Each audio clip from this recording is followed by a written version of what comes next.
Kashi news channel, सच है तो बोलेगा। काशी के हृदय स्थल गौदोलिया में लक्सा गिरजाघर से गौदोलिया तक मुख्य मार्ग को पूरी तरह बंद करने के प्रशासन के एक तरफा फैसले के खिलाफ दशाश्वमेध व्यापार मंडल ने गुरुवार को कड़ा विरोध जताया। दशाश्वमेध में आयोजित बैठक में व्यापारियों ने एक स्वर में कहा कि बिना किसी पूर्व सूचना और वैकल्पिक इंतजाम के मार्ग बंद करने से व्यापार को भारी नुकसान हो रहा है तथा तीर्थयात्री पर्यटक बुरी तरह परेशान हैं। बैठक की अध्यक्षता मंडल अध्यक्ष सुरेश तुलस्यान ने कहा कि गौदोलिया पूर्वांचल का सबसे पुराना व्यावसायिक केंद्र और काशी का हृदय स्थल है, जहां प्रतिदिन लाखों श्रद्धालु, पर्यटक और स्थानीय लोग आते जाते हैं। शादी विवाह के लगन सीजन में कई महीनों की मंदी के बाद बाजारों में रौनक लौटनी शुरू हुई थी कि अचानक मार्ग बंद कर दिया गया। न तो कोई वैकल्पिक रास्ते का इंतजाम किया गया और न ही व्यापारियों या स्थानीय लोगों से कोई राय ली गई। व्यापारियों ने चिंता जताई कि अब कोई काशीवासी तीर्थयात्री या पर्यटक बाबा विश्वनाथ, मां अन्नपूर्णा, मां गंगा और दशाश्वमेध गौदोलिया के बाजारों तक कैसे पहुंचेगा। सोनारपुरा और चौक का मार्ग पहले से ही काफी हद तक प्रतिबंधित है। इस मार्ग को बंद करने से काशी की छवि धूमिल हो रही है और विकास के नाम पर जनता को परेशान किया जा रहा है। बैठक में सभी ने प्रशासन से मार्ग को तत्काल खोलने की मांग की और कहा कि जब तक वैकल्पिक व्यवस्था नहीं हो जाती, इस मुख्य मार्ग को पूरी तरह बंद रखना उचित नहीं है।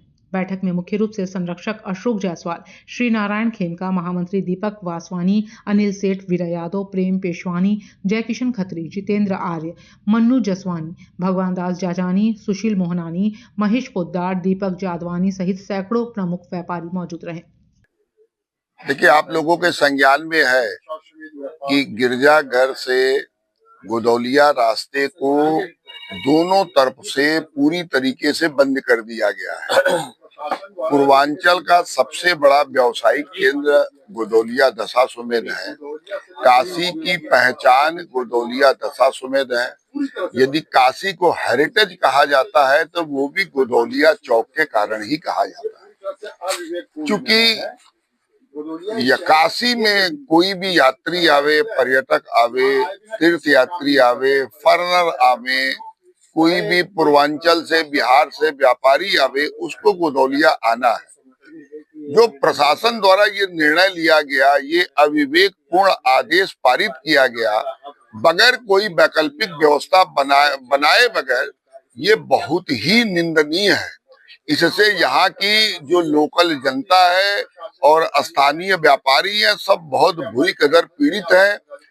जो राष्ट्र व्यापारियों के योगदान से आज निरंतर प्रगति कर रहा है, उनको बाधक बनाया जा रहा है यहाँ के प्रशासन द्वारा। हम यहाँ के लोकल प्रशासन और यहाँ के मुख्यमंत्री माननीय योगी नाथ जी से ये निवेदन करते हैं कि हमारी पीड़ा को, हमारी भावना को यह समझे कि हम वास्तव में पीड़ित हैं और इसका उपाय अतिशीघ्र किया जाए। व्यापारी के बहुत सारे तरीके हैं। आपको एक बात बता दूं, व्यापारी हमेशा शांतिपूर्ण तरीके से विरोध करता है, लेकिन जोरदार विरोध करता है।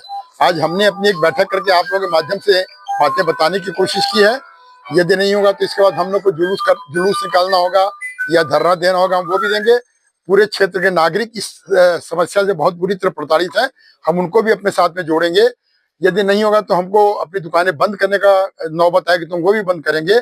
और फिर भी प्रशासन नहीं मानेगा तो हम उनको कह देंगे हमारा व्यापार आप चले, हम अपने घर चले आएंगे, उनको अपने दुकानों की चाबियां और सामान उनको सौंप देंगे।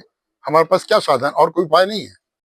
पूर्वांचल की खबरों से जुड़े रहने के लिए आज ही सब्सक्राइब करें हमारा YouTube चैनल डनकाशी और हाँ, लेटेस्ट अपडेट्स के लिए बेल आइकन को प्रेस करना ना भूलें। और आपके पास है कोई जानकारी या है कोई सूचना तो हमारे दिए गए नंबर पर आप हमसे संपर्क कर सकते हैं।